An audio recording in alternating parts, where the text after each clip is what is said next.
Bom dia a todos.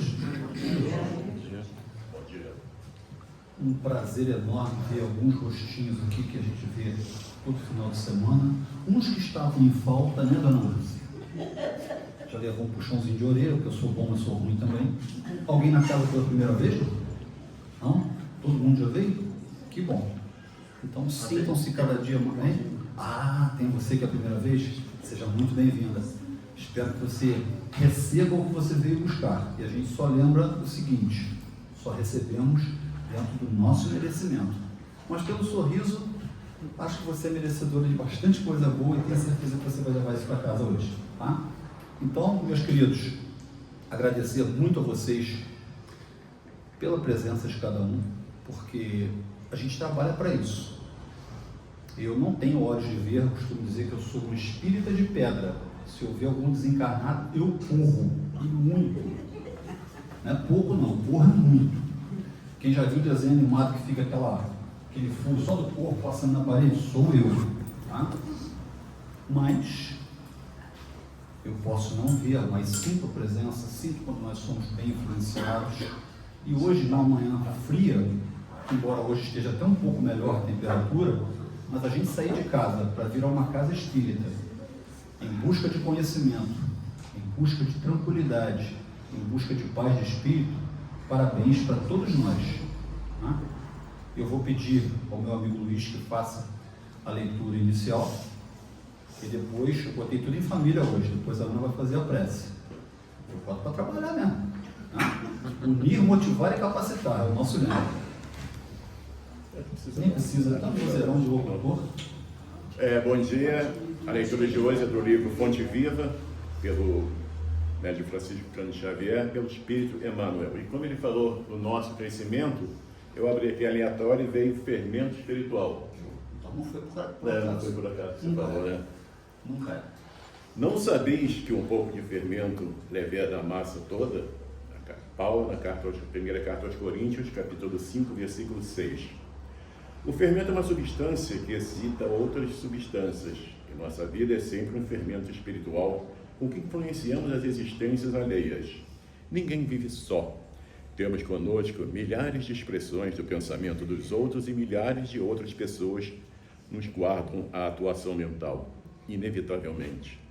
Os raios de nossa influência entrosam-se com as emissões de quantos nos conhecem direto ou indiretamente e pesam na balança do mundo para o bem ou para o mal.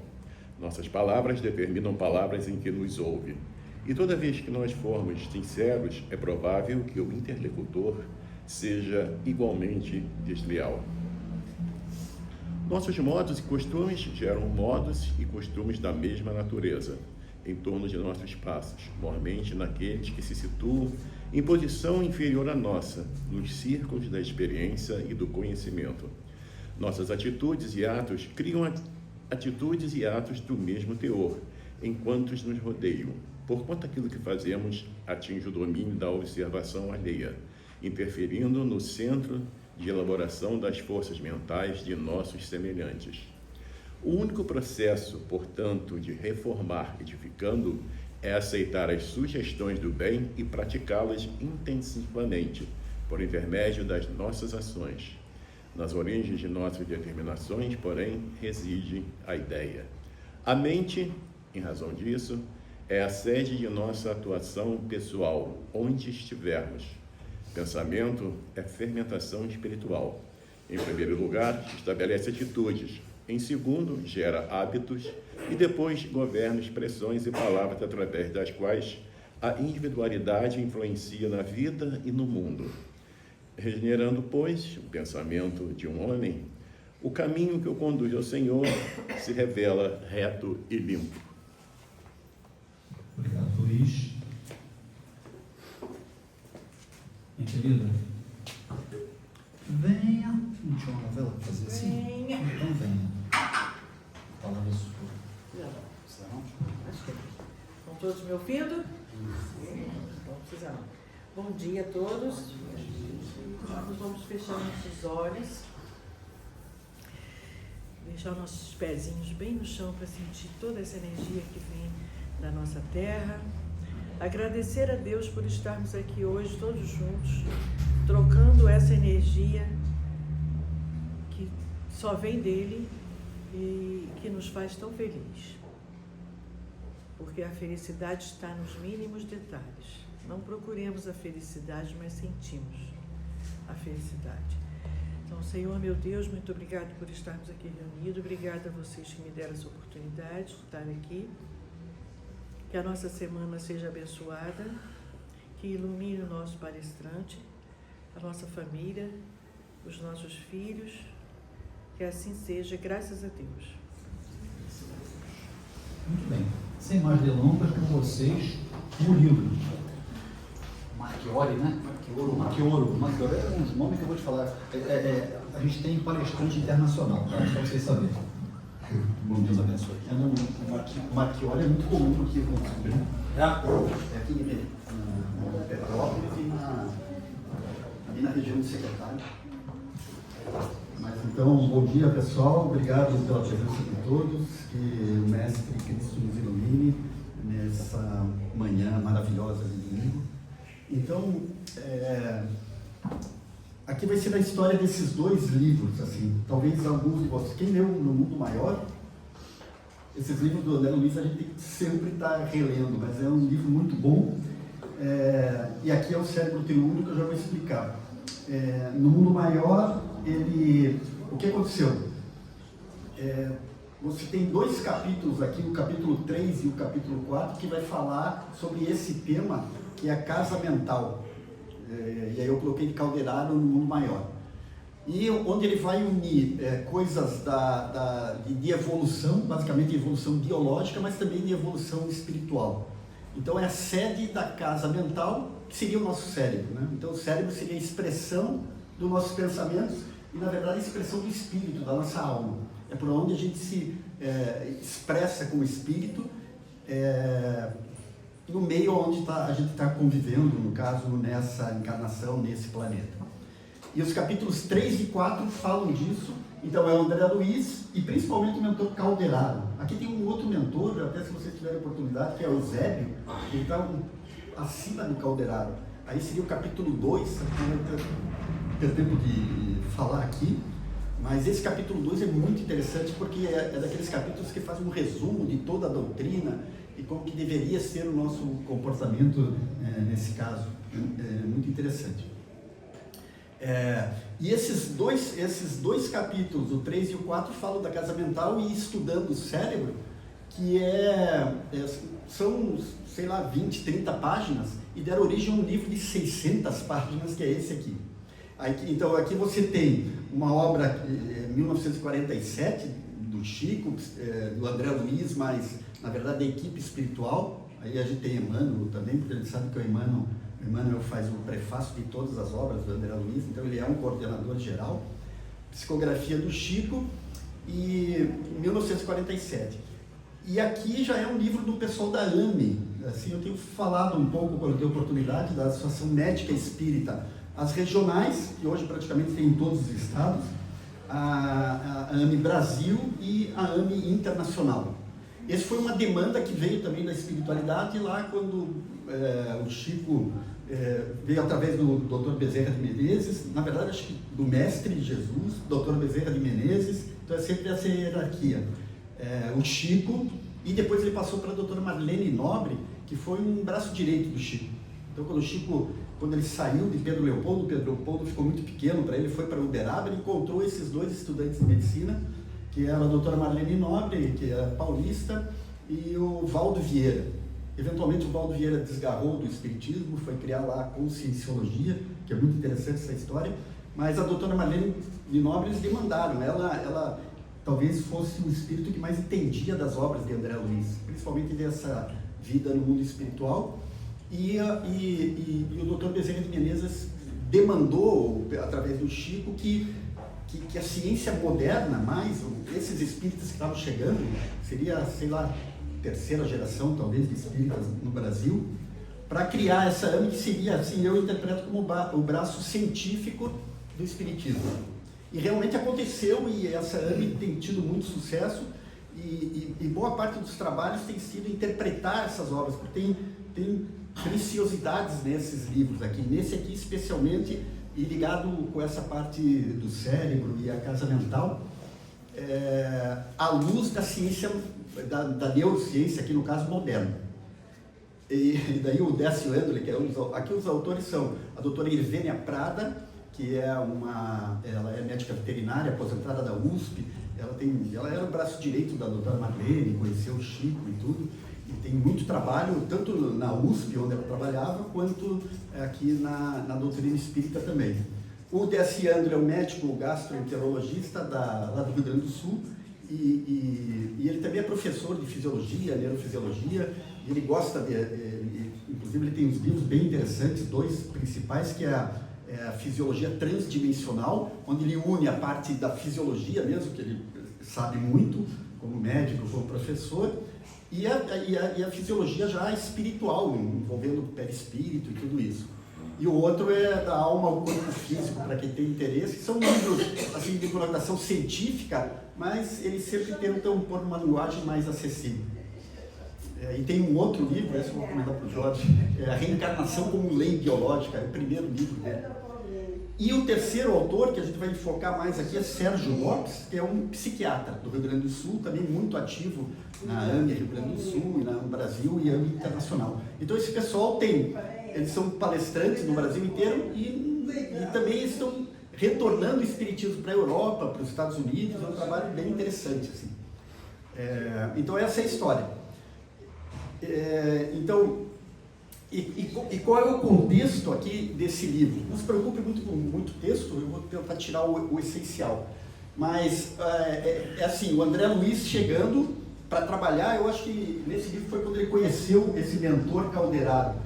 Então ele foi trabalhar e ele tinha uma pergunta já, né? Que a gente até ontem discutiu um pouco aqui no estudo do Evangelho, que o que acontece com a gente quando a gente desencarna. Né? Então o Calderaro explica para ele que tem 3 possibilidades, né? Aqueles que desencarnam de maneira fluídica, tranquila, né? E isso é interessante que a gente pense nisso, né? Porque às vezes esse desligamento pode ser bem complicado. Eu mesmo, há um mês aí, uma irmã minha desencarnou, assim, ela teve um processo bem, talvez de uns 10 anos, com depressão, câncer, e tudo isso pode ser muito complicado, né? Então, na hora do desligamento, até você, naquele sofrimento, você até agradece a família, ora para que ela seja levada e vá para uma casa, um hospital espiritual, né, o mais rápido possível e vá se recuperando, né? Esse é o destino. Então, tem esses espíritos. Talvez o André Luiz também passou um perrenguezinho no nosso lar, mas ele logo estava lá, no nosso lar, não, no umbral, né? Mas não sei quanto tempo foi, não sei se alguém lembra quanto tempo ele ficou penando. Mas depois ele foi para o nosso lar. Então essa transição é para cada um. E tem aqueles que ficam rodando e não conseguem fazer essa transição. Então essas eram as perguntas que o André Luiz tinha para discutir com o Calderaro. E aí o Calderaro vai levar, eu acho bem interessante, assim, vício de ser professor, né? Ele sempre dá uma aula prática perfeita, assim, porque o André Luiz vai aprender e vai vivenciar na prática aquele determinado aprendizado.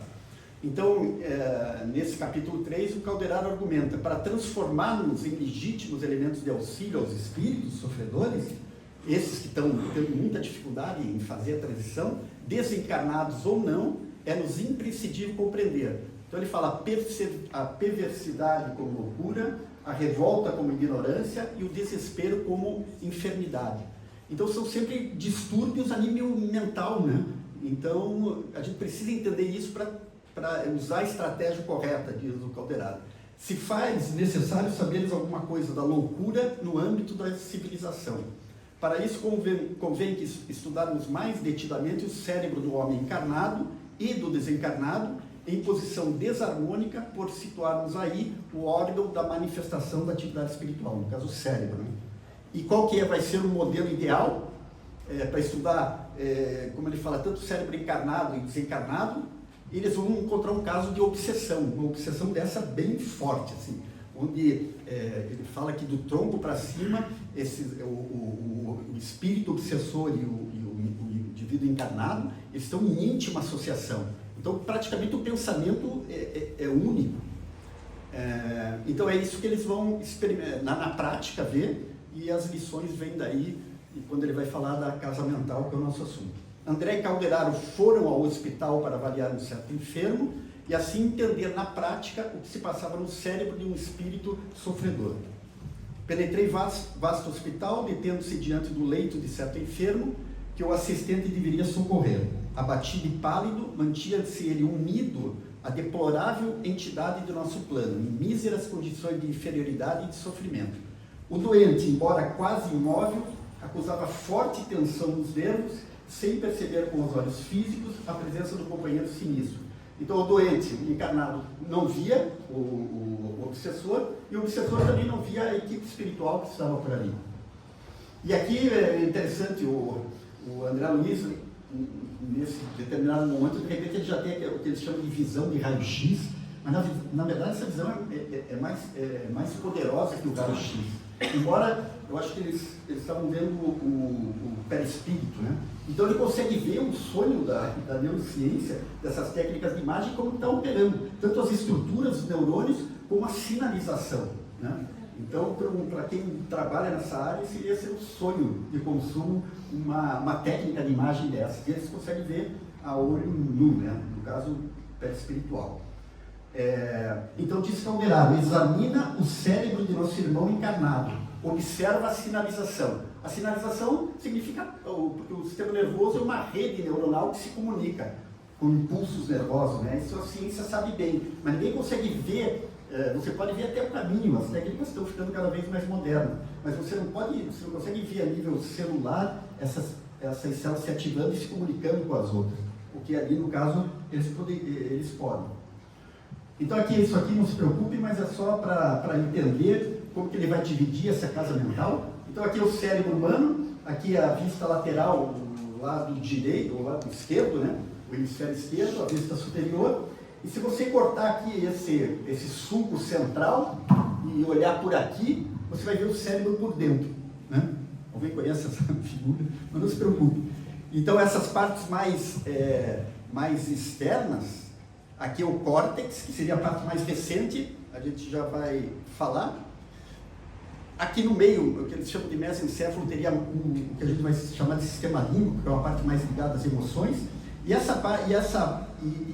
essa base mais embaixo aqui seria o tronco cerebral, formado pela medula espinhal, a ponte, o bulbo, não se preocupe com os nomes, mas o cérebro evolutivamente foi construído assim, tem um eixo.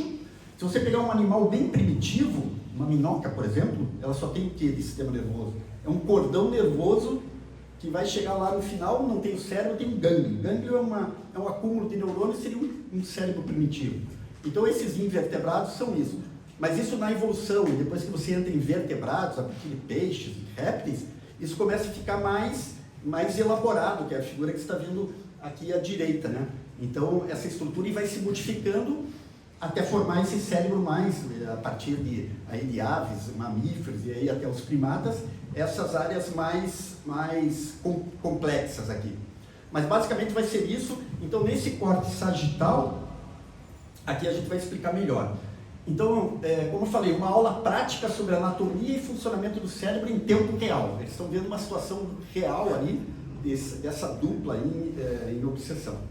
Descobri surpreso que toda a província cerebral, pelos sinais luminosos, então ele via essa luminosidade, se dividia em 3 regiões distintas. Fala nisso, essa semana, acho que semana passada, eles registraram pela primeira vez um cérebro, agora não sei se foi de animais ou humano, acho que foi em camundongo, no rato, que o cérebro emite luz, uma coisa que a gente meio que já sabe do espiritismo, né? Mas eles conseguiram detectar uma luz fraca do cérebro que passa o crânio. Então aqui ele fala, pelos sinais luminosos se dividia em 3 regiões distintas. Nos lobos frontais, a gente vai mostrar melhor na figura aqui, mas é essa parte aqui é muito nobre, né? As zonas de associação eram quase brilhantes. O córtex motor, que seria mais aqui no que a gente chama de parietal, até a extremidade da medula, a claridade diminuía para tornar-se ainda mais fraca nos gânglios basais. Gânglios basais são umas estruturas internas ali, eu já mostro para vocês, daquela parte bem do meio do cérebro. Examinaste o cérebro do companheiro que ainda se prende ao veículo denso. Observa agora o mesmo órgão no amigo desencarnado que o influencia de modo direto. As divisões luminosas nos 2 cérebros eram em tudo análogas. mostrando que aí eles estão interconectados, né? Como aquelas crianças chifópogas, né? Por fios tenuíssimos, como ele fala. Mais luz nos lobos frontais, menos luz no corte, e a luminosidade ia diminuindo à medida que ele ia indo do que a gente vai chamar de primeiro andar da casa mental, que são os lobos frontais, o segundo andar e o terceiro andar, que é essa parte mais do tronco cerebral. Mais luz nos lobos frontais, menos luz no córtex motor e quase nenhuma na medula espinhal, onde as irradiações se faziam difusas e opacas. Isso eles conseguiam, quer dizer, eles conseguiam ver a energia que se mantinha nessa estrutura. Então aqui, para ficar mais didático, aqui eu estou com esse corte sagital. Veja, o primeiro andar da casa mental é tudo isso que eu estou mostrando aqui. Está aparecendo esse apontador? Sim, sim. Então, veja, ele compreende o tronco cerebral, que vem da medula, daí pontibulo. Essa área é essa área da nuca, que isso aqui é muito importante. Inclusive, se eu não me engano, nesse mesmo livro, eles vão falar desse... Eles chamam de assoalho do quarto ventrículo. Ventrículos são câmaras por onde corre o líquido cefalorraquidiano, né? Inclusive aquela injeção da Rax pega esse líquido. Então o cérebro ele tem essa comunicação justamente para nutrir as células, né? Além da vascularização. Então no teto do quarto ventrículo, que é uma região por aqui, é que sai aquele cordão de prata. Tem um outro termo que agora me fugiu. Então essa região é uma região muito vital, assim, né? Então, inclusive aqueles mata-leão, aqueles golpes de karatê, de coisa, podem tirar a consciência da pessoa. Então alguns falam que a sede da consciência está aqui. E depois dessa parte do tronco, então vem essa parte do cérebro. Aqui tem uma estrutura chamada corpo caloso, que faz a comunicação, que gruda os dois hemisférios, o lado direito e o lado esquerdo, e eles se comunicam. E abaixo disso, então tem essas estruturas daqueles gânglios basais mesmo, mas tem também o diencéfalo, que é composto do tálamo, o hipotálamo e o epitálamo. O epitálamo teria a pineal, ela está por algum local aqui. A pineal é muito enfatizada, vocês sabem, pelo André Luiz. Essa parte toda aqui acima do tronco, alguns chamam de sistema límbico, e ele é ligado às emoções. Mas na visão do Calderari e André Luiz, todo esse é o primeiro andar da casa mental. Então o primeiro andar, vocês vejam lá, aqui nesse retângulo de baixo, é aonde você tem o nosso subconsciente. E isso reflete tudo aquilo que a gente aprendeu no passado. Aí agora eu vou convidar vocês a olharem, porque isso aqui, para vocês entenderem bem, tem que ter um olhar evolutivo. Tanto da evolução biológica, que vai formar todo o corpo, mas principalmente esse cérebro, lá dos animais muito simples, que só tem cordão nervoso, até o cérebro desenvolvido. Isso é um processo evolutivo que levou milhões de anos, né? Desde que surgiu a vida, basicamente, né? Então lá em algum lugar na doutrina espírita se fala do átomo ao arcanjo, passando por vegetais e tudo. E essas experiências, que é a nossa... É como a gente, vamos dizer assim, entre aspas, se defende para a vida, né? Das vicissitudes da vida, já começam lá. E essas coisas ficam guardadas. E, basicamente, essas coisas ligadas mais à nossa sobrevivência estão guardadas nesse andar, nesse primeiro andar da casa mental. Então, ela representa o nosso passado. Tem tudo aí. Inclusive os instintos. Até eu acho que ontem a gente estava discutindo alguma coisa sobre isso. Então, o passado e subconsciente. Inclusive aqui... É interessante que esse assunto você pode ter, engloba a evolução, biologia, psicologia. Aqui tem o id do Freud, aquelas coisas que estão escondidas e às vezes elas afloram, mas a gente quer evitar. Já no segundo andar, aqui tem uma diferença, assim, porque esse livro é de 1947. Essa coisa de 3 andares da casa mental, em 1968 foi descoberta, entre aspas, aí pela neurociência por um pesquisador americano chamado Paul MacLean, e ele escreveu um livro chamado Cérebro Trino. É por isso que nesse livro da AME, eles põem o nome triuno. Segundo eles, o cérebro trino seria, a ideia desse Paul MacLean, esse pesquisador, seriam 3 compartimentos estanques, vamos dizer. E aqui eles trocaram o outro, falando triuno, porque a gente transita por esses 3 andares. Aqui vai ser importante isso. A gente, se é a sede dos instintos, e agora a gente está no 2º andar, agora para falar do aqui e agora, é uma área consciente, André Luiz fala desse córtex, principalmente o motor. Mas na verdade aqui, nesse espaço que eu delimitei, não tem só córtex motor, tem outros córtex. Mas exceto esse que é muito especial, seria o 3º andar, o córtex pré-frontal. Então, para André Luiz, o 2º andar seria isso aqui. O Paul MacLean dividiu em cérebro primitivo, o reptiliano, não sei se já ouviram falar dessa expressão, complexo reptiliano, sede também da agressividade, da impulsividade, das nossas pulsões, tanto pulsão de vida quanto de morte, sexualidade. Para o Paul MacLean seria isso. O 2º andar seria essa parte límbica. Já o Calderaro, eles consideram tudo isso o 1º andar. A série das emoções. Então, por exemplo, os répteis, eles têm pouca emoção. Aí já quando você começa a entrar em aves, em mamíferos primitivos, principalmente depois dos primatas, isso começa a tomar uma importância muito maior. E aí a parte racional seria a parte cortical. Mas aí ele divide o córtex, então o motor seria o nosso aqui e agora, o nosso presente. Então, no 1º andar, aquilo que eu já fiz, eu não tenho mais o que fazer, a nossa evolução já se processou. Eu tenho que conviver com isso, entender isso, que eu sou parte de um processo evolutivo. Então, uma pessoa que estoura, tem um acesso de raiva, até que entender, isso acontece, né? Mas, à medida que eu vou ficando mais racional, eu vou controlando tanto esses instintos quanto as emoções dessa área do sistema límbico. Mas já passou. O 2º andar a gente está construindo, é o aqui e agora. E esse aqui e agora a gente aprende muito no Espiritismo. Eu estou plantando, eu estou semeando para o amanhã. E aí vai ser o 3º andar da casa mental. Então a gente não planta laranja para colher manga, né? A gente tem que semear e aí a gente já sabe os caminhos. Aqui é basicamente a reforma íntima. Então seria o 2º andar, consciente, o presente, o aqui e agora, o córtex motor. É quando eu posso mudar, inclusive, vamos dizer, tem muita gente que vive no 1º andar, talvez um número bem maior. Muito pouca gente vive no 3º andar. Não sei se vocês conhecem alguém que já vive conscientemente no 3º andar. O Chico. É o Chico, né? E talvez alguém que a gente até da nossa conferência, não sei. Mas é assim, né? Então, e o 3º andar já seria o futuro. Aqui é muito interessante do ponto de vista da neurofisiologia. Esse livro tem pérolas ali. Daqui a pouco ele vai falar, o André Luiz, que tem neurônios nessa área, grupos de neurônios. A neurociência está estudando bastante. Aqui é uma área mais importante de tomada de decisões, é onde você tem as 2 atividades mais superiores. Mas o André Luiz fala que dessa área a gente só usa 10%, 1/10. Aí eu escutei praticamente a vida inteira, vocês devem ter escutado também que a gente só usa 10% do cérebro.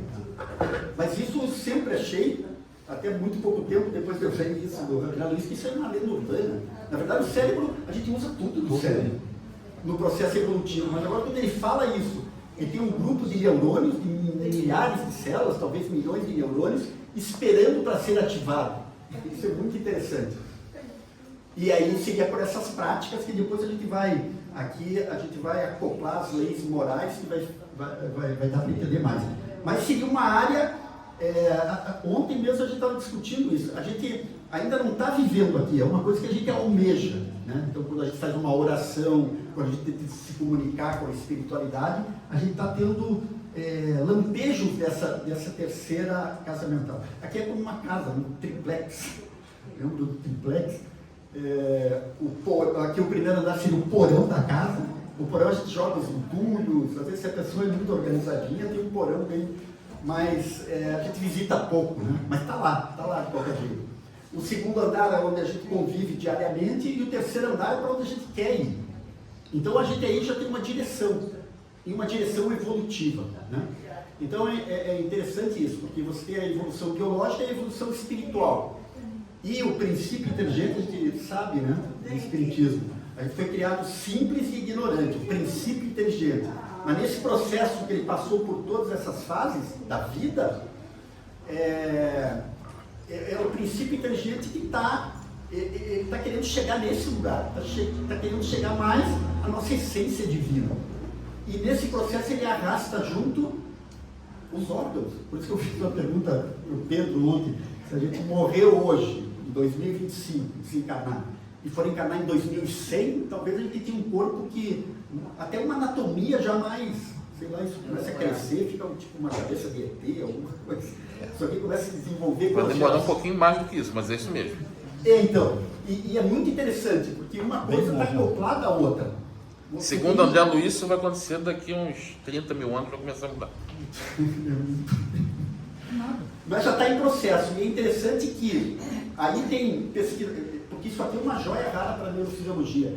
Agora, os pesquisadores, principalmente trabalhando com monges budistas, gente que tem a prática da meditação por muito tempo, e eles têm detectado uma frequência que não é comum no nosso cérebro. A gente tem as ondas delta, teta, alfa, beta, que é quando a gente está acordado, são os ritmos de determinadas frequências, e gama. Gama a gente tem muito pouco, nós, seres humanos normais, tem muito pouco.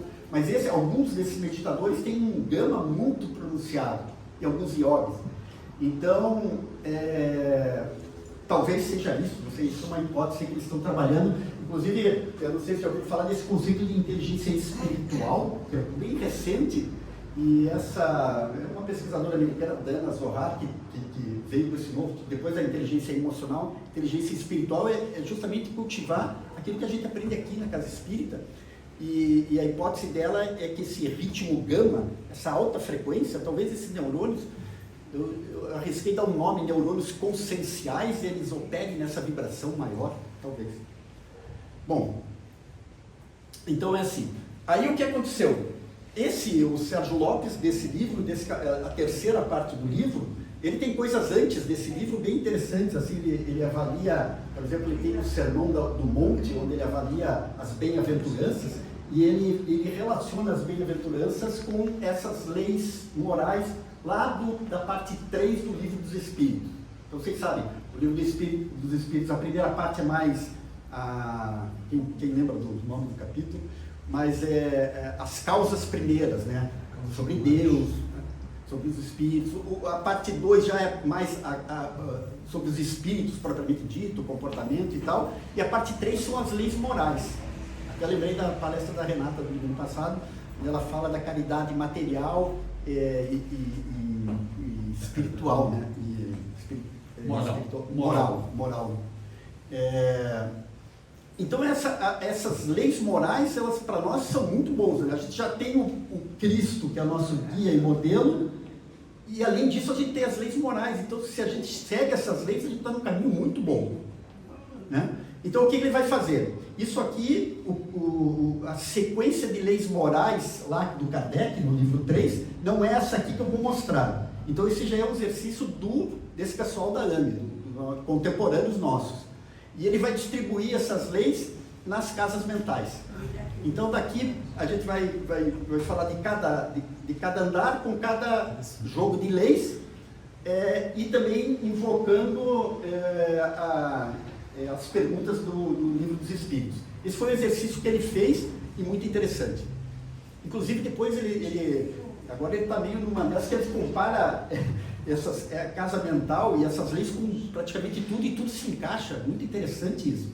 Isso a gente vai pensar que essas leis são leis divinas, então elas se aplicam tudo, desde a nossa fisiologia, tudo, né?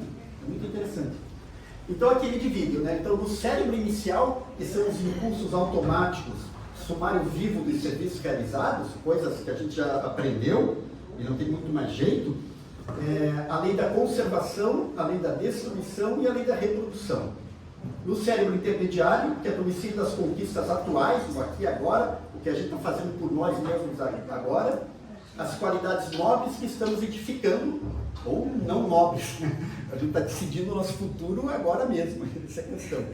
Então, além essas têm relação, com a vida que a gente chama de vida de relação. a troca que nós temos. Ontem mesmo a gente estava discutindo isso aí no estudo. Lei do trabalho, da sociedade, do progresso e da igualdade. A gente depende, nós somos seres sociais. E o cérebro frontal, isso que a gente está tentando atingir, alguns eventualmente atingiram. A casa das noções superiores, aquilo que nos cumpre atingir. Então nós estamos trabalhando para isso. Lei da adoração, lei de justiça, amor e caridade e lei da perfeição moral. A gente podia falar assim, ó, o primeiro andar é nós com nós mesmos. Então a gente já tem isso, a gente já tem esses instintos, essa agressividade, que seja, mesmo as nossas pulsões, as nossas paixões, a nossa sexualidade, nós com nós mesmos.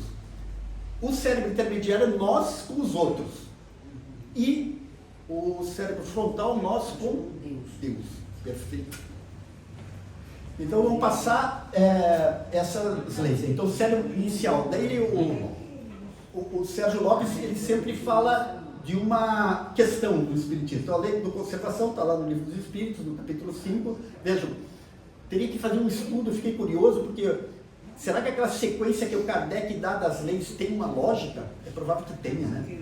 Mas eu nunca vi ninguém falando sobre isso. Aqui está, vamos dizer assim, entre aspas, aleatório. Ele só encaixou nas casas mentais. A lei da conservação. A lei de conservação obriga a prover as necessidades do corpo. Lembra a discussão de ontem? A gente tem que dar valor ao corpo. Aí você falou em academia, não, você cuida, você não pode, a gente, vamos dizer, você tem consciência que você é um espírito. Você vai deixar de lado o corpo? Não, né? Aí as pessoas falam, não, a gente vai à academia, agora tem dois, vai na academia por quê? Por vaidade ou por saúde? Então tem isso, mas a gente não pode desprezar, o corpo é nosso veículo. Daí lembrei que você... Quem vai pela vaidade está no primeiro andar, quem vai pela saúde está no segundo. Por aí. Ana, você que gosta de Fórmula 1, né? Então você pega lá sei lá, Ferrari, que seja, o carro perfeito, mas você tem que ter lá o Ayrton Senna, que é o piloto perfeito. Assim né? O corpo é o veículo, o cérebro é a estrutura, talvez a estrutura mais complexa, alguns falam até do universo, né? É muito complexo. E até a estrutura e a função do corpo todo. E você tem um espírito, que é o princípio inteligente, então ele tem um veículo perfeito. Mas você não pode tratar mal, né? Uma Ferrari, um veículo. Então tem esse balanço, né? Então ele diz, você tem que prover as necessidades do corpo, sim. Sem a força e a saúde, o trabalho é impossível. Depois a gente vai ver a lei do trabalho. Então você tem que manter o seu veículo. Você não pode, né, nem se descuidar, e nem tampouco, aí o caso extremo, suicídio, isso a gente sabe que é complicado. E na questão 75 é exato dizer-se que as faculdades instintivas diminuem à medida que aumentam as intelectuais. Ele diz não, o instinto sempre existe. E se a gente for pensar bem, o instinto é um tipo de inteligência, né? Teve lá em Secretário, agora tem um boato de uma onça que está... Aí as pessoas estão comentando, e a gente mora meio perto de mata e tal, então imagine se você encontrar uma onça nesse caminho.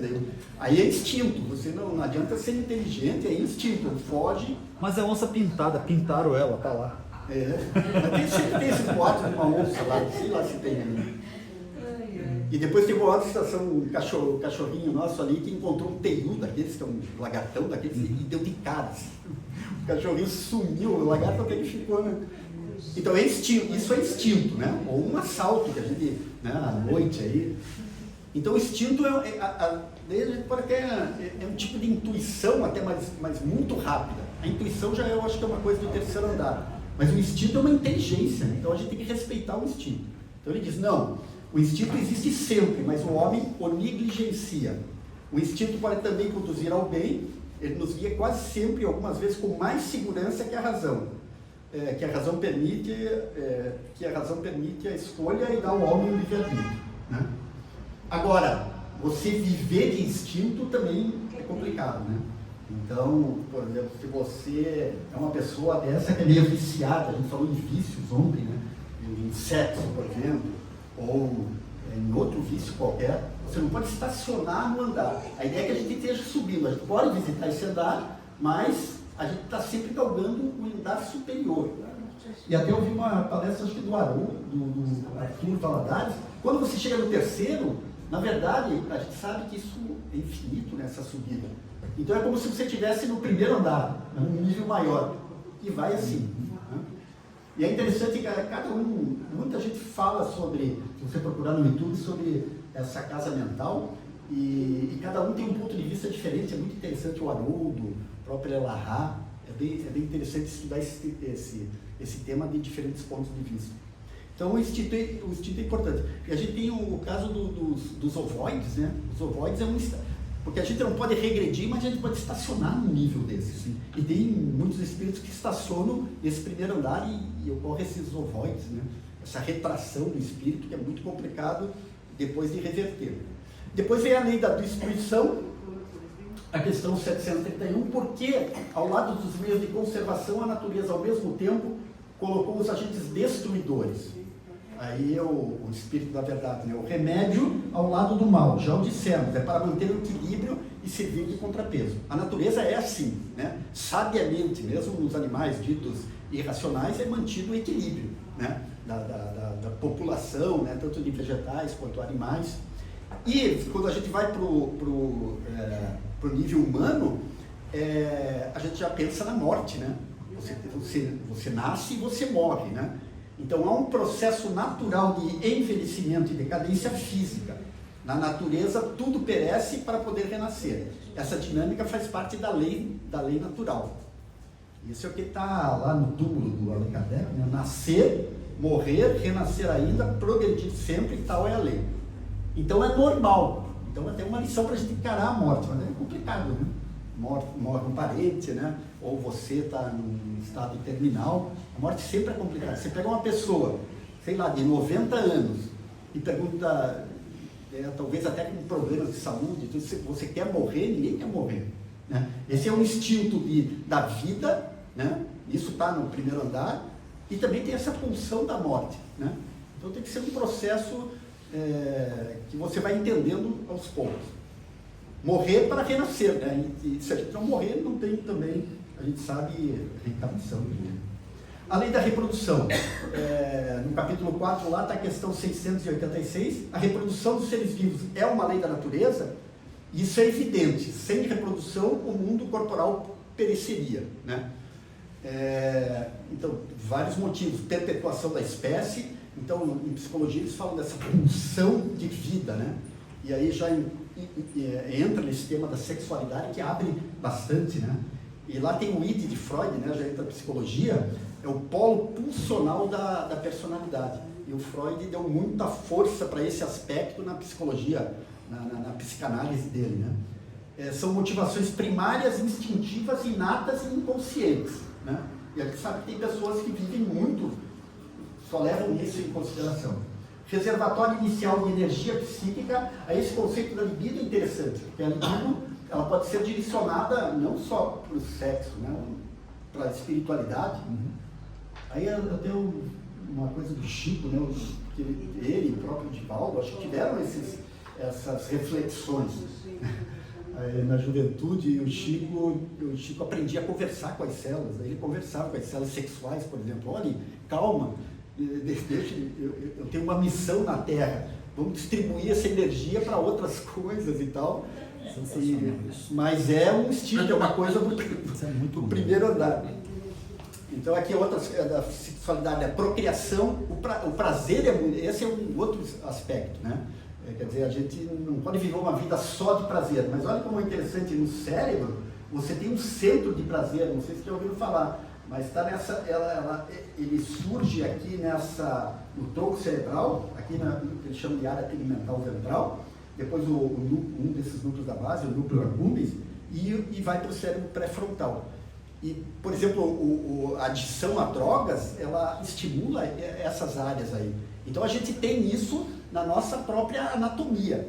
Agora daí, como está lá no pré-frontal, a gente tem que saber contrabalançar isso, né? Tudo é um equilíbrio. Uma troca energética, por exemplo, numa relação, né, com um parceiro, há uma troca de energia. E também a sublimação e transcendência. Lá os orientais têm aquele conceito da Kundalini, já ouviram falar? Essa energia que sobe do chakra da raiz e é quando eles se iluminam, né? Então, e tudo isso é impulsionado por essa energia que a gente chama de libido, mas que causa muita confusão, né? Como a gente vê hoje, né? Aqui no estágio que a gente está. Depois vem o cérebro intermediário, que seria o segundo andar da casa mental, e aqui tem todas essas leis de relação. Primeiro, a lei de liberdade. A questão 843, o homem tem o livre-arbítrio dos seus atos? Será que a gente tem o livre-arbítrio? O que vocês dizem? Será que a liberdade, o livre-arbítrio é absoluto ou relativo? Eu acho que é relativo. É relativo, né? Então a gente sabe que tem coisas que a gente não pode, né? E às vezes até uma coisa mais simples, uma doença no cérebro, né? Talvez um Alzheimer, uma coisa assim, que você já não pode mais decidir sobre você mesmo, né? Então, e fora o que, aí tem aquela pergunta que todo mundo sabe, né? A 459, os espíritos influem sobre os nossos pensamentos e as nossas ações. Daí tem essa resposta famosa: a esse respeito, sua influência é maior do que credes, porque frequentemente são eles que vos dirigem. Então essa lei de liberdade é realmente uma liberdade relativa e ela não pode infringir as outras leis, né? Então essa questão do livre-arbítrio é bem interessante. Depois vem a lei de sociedade, que é a questão 766. A vida social está na natureza? A gente sabe que está. O ser humano é um ser social, certamente. Deus fez o homem para viver em sociedade. Deus não deu inutilmente ao homem a palavra e todas as outras faculdades necessárias da vida de relação. Então é como, na verdade, o motor da nossa evolução é através dessa relação, principalmente da caridade, né? Como a Renata falou no ano passado, né? E até o Emmanuel fala esse pensamento que o Luiz pôs agora, né? O reflexo esboça a emotividade plasma a ideia determina a atitude e a palavra que controla as ações. Então tudo começa nessa casa mental, na mente, né? Reflexos, emoções já implicam os relacionamentos, as ideias e as atitudes. Então a gente tem que olhar muito para esse tipo de equilíbrio. Além do progresso, aqui também abre para bastante discussão. Qual é o maior obstáculo ao progresso? O orgulho e o egoísmo. A gente discutiu ontem também. Quero falar do progresso moral, porque o progresso intelectual caminha sempre. Então lá Emmanuel fala das duas asas, né? A inteligência e a parte do amor, da moral. Também é o equilíbrio. E a gente sabe que muita gente abusa, né? Uma pessoa, a gente vê com os talentos, né? Os talentos. Cada um tem um talento para compartilhar com os outros, né? Cada um tem alguma coisa para aprender e para ensinar para o outro, né? E os empecilhos, além do progresso, o narcisismo, a vaidade, o orgulho e o egoísmo. Tudo isso isola a pessoa. Então, uma pessoa que é narcisista, ela traz para ela, né? Ou mesmo é vaidosa, ou orgulhosa, ou egoísmo, e ele perde essa relação com as outras pessoas, que é essencial. E isso vale tanto para a sociedade humana quanto para a própria natureza, né? Todo mundo depende de alguma coisa. Por exemplo, a gente tem um problema lá com as formigas no quintal. Esse agora é a época do mulungu, né, que fica todo florido, e elas detonam todas as... Mas eu acho que ali tem alguma coisa que eles estão se beneficiando, a natureza sábia, né? E às vezes o problema é que o homem interfere muito. Então essa lei do progresso é muito importante. E a lei do progresso, ela tem outra coisa aqui, abre campo para as fascinações. Então se a pessoa tem entre aspas, um defeito desses, vaidade, orgulho, os obsessores que estão de olho, eles vão explorar justamente aquilo, né? Então abre campo para as fascinações de espíritos sagazes. E a lei de progresso está muito casada com a lei de sociedade. A questão do 898 do Livro dos Espíritos: visto que a vida corporal não é senão uma estada temporária nesse mundo, e que o nosso futuro deverá ser a nossa principal preocupação, é útil esforçar-se para adquirir conhecimentos científicos que não tocam senão as coisas, as necessidades materiais? Então ele está perguntando disso, é útil ficar só trabalhando essa parte do conhecimento, da inteligência? Ele diz, sem dúvida, isso vos coloca em condições de aliviar vossos irmãos, né? Sempre aquela coisa,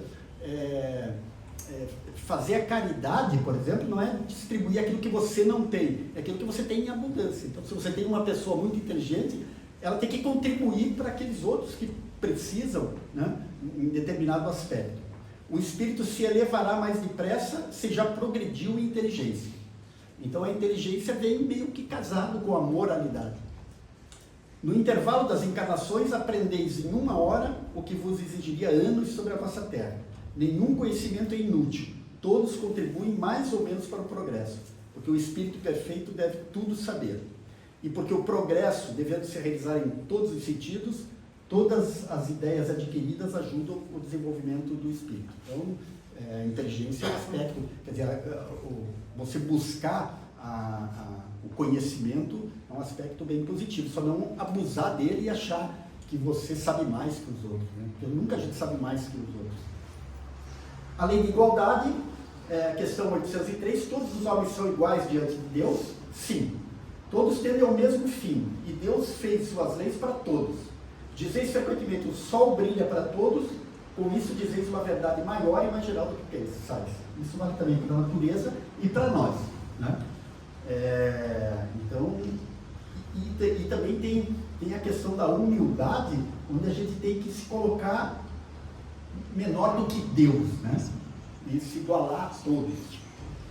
Orgulhosos e vaidosos acham-se melhores do que os outros, mas a lei divina nos diz que todos somos iguais, nada é nosso, realmente tomamos emprestados os talentos dados por Deus. Ontem a gente discutia sobre a riqueza, né? Quer dizer, essas coisas são emprestadas e para nos testar, na verdade, o que é melhor, nascer muito rico ou muito pobre? Essa é uma questão. Somos iguais, aí também, somos iguais, mas também somos diferentes, né? Então, cada um pode contribuir com aquele talento que ele próprio tem. Temos nossas particularidades e talentos, assim podemos compartilhar com nossos irmãos e assim evoluirmos juntos em tarefas úteis. Essa é a ideia.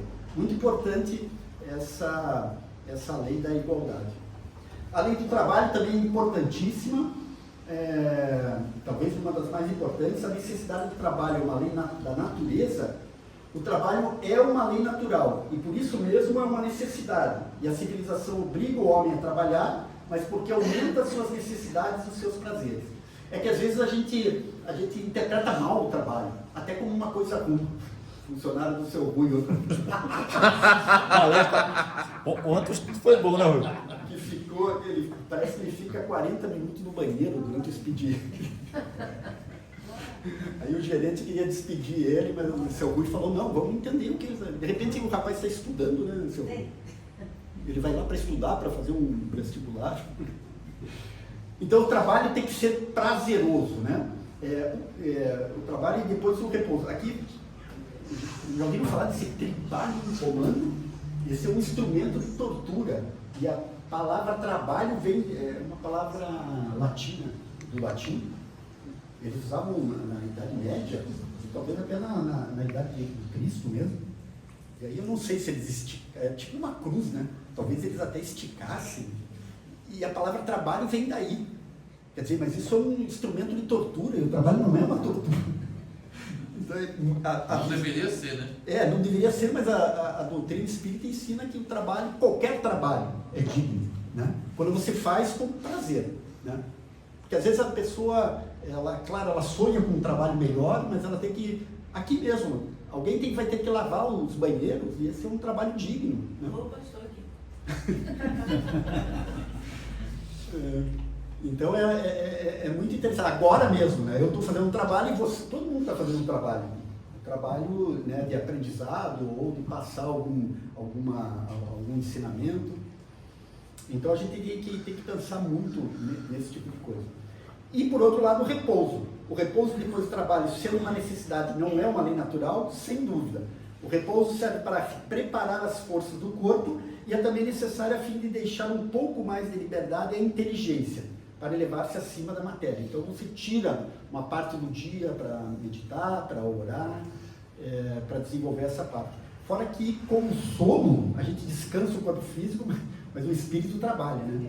Às vezes ele briga um pouco com obsessores, mas... E tem um aspecto bem interessante aqui do livro, que eu falei do Eusébio. Eles estão num lugar onde tem cerca de 1.200 pessoas que estão estudando espiritualidade, de todas as partes do globo. E essas pessoas saem durante a projeção do sono para aprender, né? E o André Luiz fica admirado, ele falou, se eu tivesse essa oportunidade quando eu era vivo, né? Será que ele é o Dr. Carlos Chagas lá, pai? A minha vida seria muito mais diferente. Ele Então, eu gosto dessa ideia. Que foi um médico, cientista, só não ganhou o prêmio Nobel por ser política. E esse grupo todo vai aprender no desdobramento do sono, né? Você, depois que volta para o corpo, você esquece, mas a semente está plantada ali, de alguma forma aquilo fica. Então, sem dúvida, o repouso serve para reparar as forças. Toda ocupação útil é trabalho. Então, o Espiritismo fala muito que trabalho é um trabalho digno, um trabalho que está levando em consideração a evolução dos outros. Esse é um ponto importante. Claro, é o teu ganha-pão, mas você tem que, teoricamente, estar feliz com o teu trabalho. Aí chega uma hora, você quer mudar, quer dizer, um ambiente muito tóxico, ou alguma coisa assim, e você acaba conseguindo, né? Trabalhando aos poucos e você muda de trabalho. Mas é importante que você não perca tempo reclamando de uma coisa que você não gosta. Tripalho. E depois, finalmente, o cérebro frontal, que seria o terceiro andar da casa mental. Então, diz André Luiz e Calderaro, nos lobos frontais ocorre a exteriorização fisiológica dos centros perispiríticos importantes. Então, parece que o perispírito, o cérebro perispiritual, já está meio pronto. Está precisando a gente se conscientizar e desenvolver mais essa área física mesmo. Repouso, aqui que ele fala, milhões de células à espera para funcionar, do esforço humano no setor da espiritualização. Nenhum homem logrou jamais utilizá-las na 10ª parte. São forças de um campo verde. Então eu acredito que nesse processo aqui, o que a gente está fazendo na casa espírita, essa espiritualização vai de alguma forma mudando a nossa própria estrutura cerebral. Já está tudo no perispírito, o perispírito vai forçar a ter essa mutação na espécie humana para você poder usar isso daqui. É isso. Fale, pode falar. O senhor estava falando de trabalho, eu estava pensando, no mesmo trabalho, você tem pessoas que habitam os 3 andares do cérebro. Né? Por exemplo, vou dar um exemplo. Provavelmente tem. Por exemplo, a medicina, que é uma coisa muito enaltecida, muito importante, realmente muito nobre, é uma palestra de saúde. O primeiro andar da medicina seria aquele médico do Lip Tuck, um dos seriados dos anos 2000. Era um médico de cirurgia plástica totalmente devasso. Ele só queria saber do dinheiro, das cirurgias plásticas, os pacientes não queriam saber de saúde, queriam ficar com lugar. E aproveita a vaidade dos pacientes. O sustento dele estava mais que bem resolvido e ele só lidava com coisas mundanas, só queria saber da vaidade dos clientes. O segundo andar já seria um bom médico. O médico que faz uma coisa boa, que agrega saúde, que é sóbrio nos seus ganhos, ganhando muito pouco e tal. E o terceiro andar da medicina seria o Dr. Bezerra de Menezes. Isso. Na medicina seriam os 3 andares, isso, né? E certas organizações, por exemplo, Médicos Sem Fronteiras, né? Pessoas que se voluntariam para estar em situações de guerra. O terceiro andar. Eu acho que sim. Eu acredito que no primeiro andar, só para terminar, para não interromper a palestra do senhor, que está ótimo, eu acredito que no primeiro andar tem uma coisa que o autor espírita, o Richard Simonetti, ele estava dizendo, me marcou muito, eu gostei muito do que eu li no Sermão do Monte, sobre os anos 80 e tal. No primeiro andar está a superestimação das necessidades essenciais, né? Isso, eu preciso comer. Mas eu sou um comedor mórbido, um comedor compulsivo, eu estou superestimando minha necessidade de comer. Questão também do vício em drogas, né? Sexo. Superestimando sexo, as adicções, ou a pessoa ela precisa de dinheiro, mas ela se corrói por dinheiro a ponto de destruir a saúde, como é o caso daqueles yuppies dos anos 80, que geravam muita cocaína e se pervertiam de tanto dinheiro. A psicologia acho que chama isso pulsões, né? Essas Isso estaria pulsões no são... primeiro andar. É, o primeiro andar. Numa mesma profissão você tem pessoas nos 3 andares, né? Mas, Eu acho que sim. Acho que sim. que é o caso do Nip Tuck, do médico bom e do Bezerra de Menezes. É interessante. Né? É. Então, aí vem as 3 leis, as últimas, né? A lei da adoração, amor, justiça e caridade, e a lei da perfeição, que é o que a gente está aprendendo aqui na Casa Espírita, né? Então, a lei da adoração, questão 660, sobre a prece. A prece é uma forma de conexão, de espiritualização. Torna o homem melhor? Sim. Porque aquele que ora com fervor e confiança é mais forte contra as tentações do mal, e Deus lhe envia os bons espíritos para o assistir. É um socorro que jamais é recusado quando pedido com sinceridade. Então, até vejo esses neurônios que ainda estão um pouco inativos, como antenas, que a gente vai conectando, né? E aí a gente vai proporcionando essa troca com o plano espiritual. Nossa comunicação com o ser superior através da prece, da oração, ou da oração sem palavras mesmo, né? Porque a prece acaba que você pode ter lá o Pai Nosso que estais no céu, ou você pode ter uma prece como a gente faz aqui. Eu gosto até quando o Pedro força, né? Às vezes a gente fica meio envergonhado de falar prece, mas isso a gente vai se soltando. E tem a prece também sem palavras, né? Que é como você age, né? Agradecendo o dia por tudo que você faz. Então tem diferentes aspectos disso.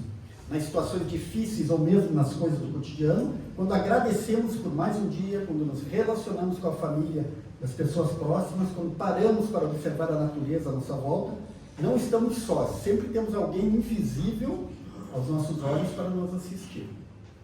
Então, a lei de justiça, amor e caridade, questão 886, qual o sentido da palavra caridade? Como a entendia Jesus? Essa é a palestra da Renata do domingo passado.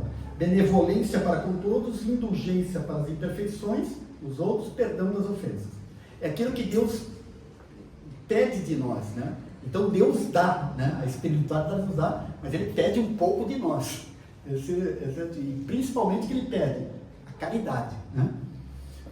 Uma ação, uma cooperação, a caridade para com os outros, transferir aos outros aquilo que temos em abundância, né? A gente nunca pode dar o que a gente tem em falta, né? Então é uma troca. E assim seremos recompensados em dom. Jesus dizia que quando ajudamos o próximo, estamos cooperando com sua obra. Então, se ajuda o próximo, você está ajudando a mim mesmo. Essa era a ideia do Cristo. E quando ocorre essa transformação em nossas mentes, que provavelmente no lobo frontal, a presença do Cristo já está dentro de nós. Esse é o ideal, quando a gente já vive em Cristo, em Deus, né? E é o que é o sonho, né, que a gente está buscando. E por último, a lei da perfeição moral, que engloba tudo isso que a gente vem falando, todo esse processo evolutivo. O André Luiz fala neurônios sensitivos motores, intermediários e reflexos, e existem os que recebem as sensações exteriores e os que recolhem as impressões da consciência. São esses neurônios que a gente estava falando. A consciência como lei de Deus dentro de nós. Essa questão que todo mundo já escutou e sabe a resposta. Onde está escrita a lei de Deus? Na consciência. Então a gente já tem aqui, não tem muito escape. Cedo ou tarde a gente vai chegar lá, porque a consciência está inscrita em nós mesmos, né? E a gente tem que continuar trabalhando, né, nessa espiritualização. Tem mais uma aqui. Qual o meio prático mais eficaz que tem o homem de se melhorar nessa vida e resistir à atração do mal? Aí um sábio da antiguidade falou disse: conhece-te a ti mesmo. Esse é a grande lição de todas, né? É o trabalho que a gente tem que fazer. Quer dizer, a modificação, ela vem de dentro para fora, não esperar de fora para dentro, não só pedir também essa assistência, mas a gente tem que fazer a transformação, né? Não só ler as obras espíritas, mas viver aquelas obras. O movimento agora é para dentro, nossa viagem interior, é a culminância de todo esse processo evolutivo, onde ao final encontraremos quem? A nós mesmos. Não somos seres perfeitos, mas seres perfectíveis, sempre avançando um pouco mais rumo à angelitude. E aqui só tem um encerramento. Eu gosto muito essa é uma outra prova, Jorge, da não finitude, né, da vida eterna do Espírito. Né? É o Augusto dos Anjos, do Parnaso do Além-Túmulo. Ele foi o primeiro, vocês sabem, o primeiro livro psicografado pelo Chico, e foram vários autores. É um calhamaçozinho, né? Mas é muito bom, quando tiver tempo, ler um pouco ele. Mas foram o quê? Foram poetas, principalmente portugueses, acho que portugueses e brasileiros, desencarnados que ditaram essas mensagens para o Chico. Né? Então isso é uma prova, e daí inclusive tem uma tese da Unicamp, de um pesquisador que eu não lembro o nome, mas ele via, por exemplo, uma poesia de Castro Alves, escrita desencarnado e encarnado. Ele fez uma análise científica mesmo, e são esses autores. O Augusto dos Anjos tem uns 32 poemas lá no Parnaso, acho que é o recorde dos poemas dele. Eu gosto muito do Augusto dos Anjos, que ele é bem direto, e aqui ele fala desses assuntos que a gente discutiu aqui. Então, para encerrar, ao homem: tu não és força neurica somente, sistema nervoso, movimentando células de argila, lama de sangue e cal que se aniquila nos abismos do nada eternamente. És mais, és muito mais, és cintila do céu, a alma da luz resplandecente, que um mistério implacável e inclemente amortalhou na carne atra e intranquila. Apesar das verdades fisiológicas, reflexas das ações psicológicas nas células primevas da existência. És um ser imortal e responsável, que tens a liberdade incontestável e as lições da verdade na consciência. Então, pessoal, obrigado pela atenção, e uma próxima oportunidade está aí, certo? Deixa que vem. Falando sem a ferramenta, como o Valcir faz.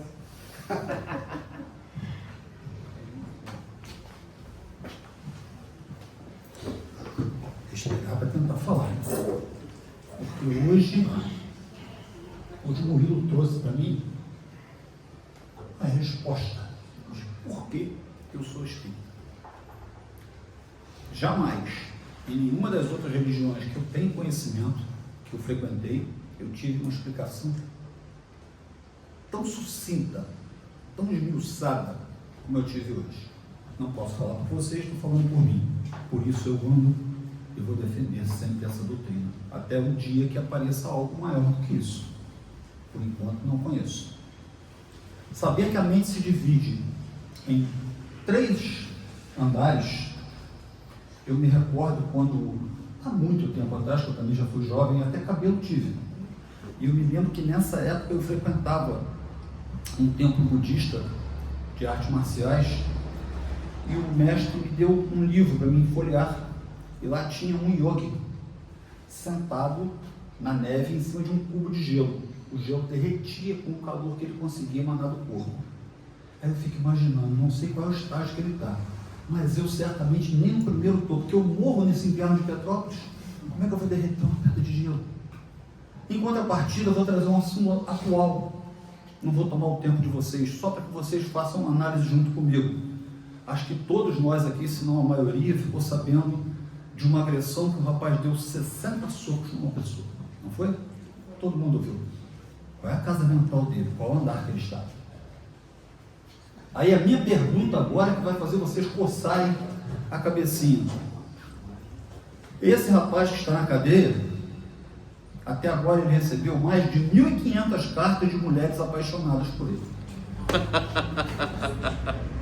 É uma piada. Não é piada, não é piada. Eu inclusive coloquei hoje lá na minha página no Facebook, lá na minha timeline, falei, para o trem que eu quero descer. Eu não aguento mais essa viagem. Onde que está essa inversão de valores? Então que a palestra de hoje, que para mim foi uma aula, eu possa trazer para cada um de nós um pouco mais de consciência sobre o que nós estamos fazendo neste que chamamos de planeta Terra, a nossa casa agora. Porque, infelizmente, a gente ainda vê essas inversões de valores. Mas eu tenho certeza absoluta que a maioria dos que aqui estão, que saíram de casa para vir ter uma aula que nós tivemos hoje, trazem dentro de si uma vontade muito grande de se melhorar. Então eu convido a todos nesse momento a cerrarem os olhos, elevar o pensamento ao alto, a Deus, a Jesus, a nossa Mãe Santíssima, a cúpula espiritual que rege esta casa, aos nossos mentores, agradecendo enormemente o Murilo por essa aula maravilhosa no dia de hoje,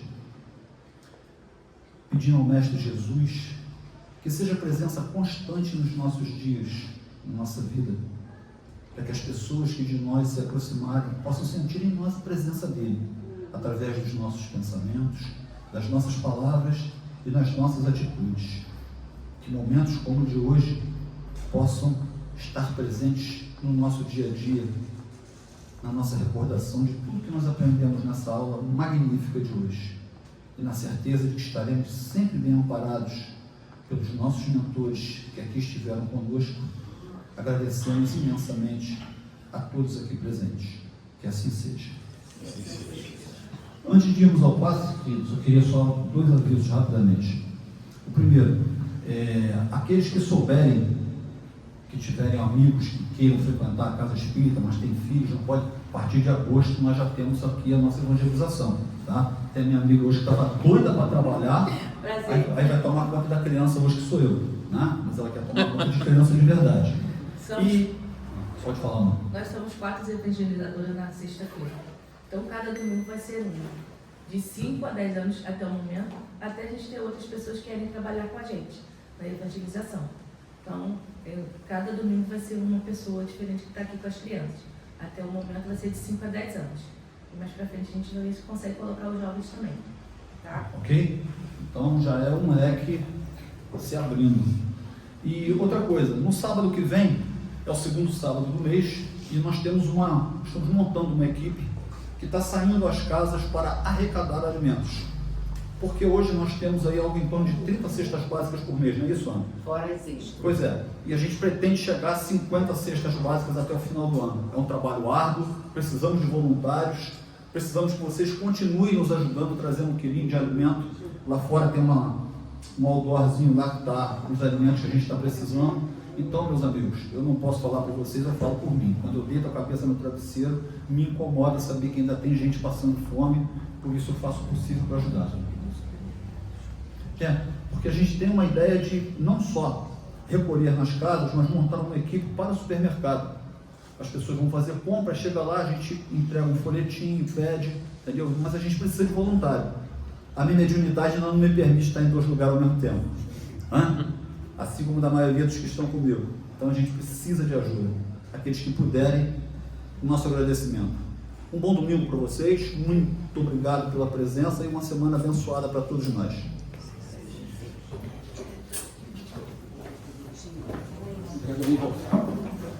Eu quero ser igual a você.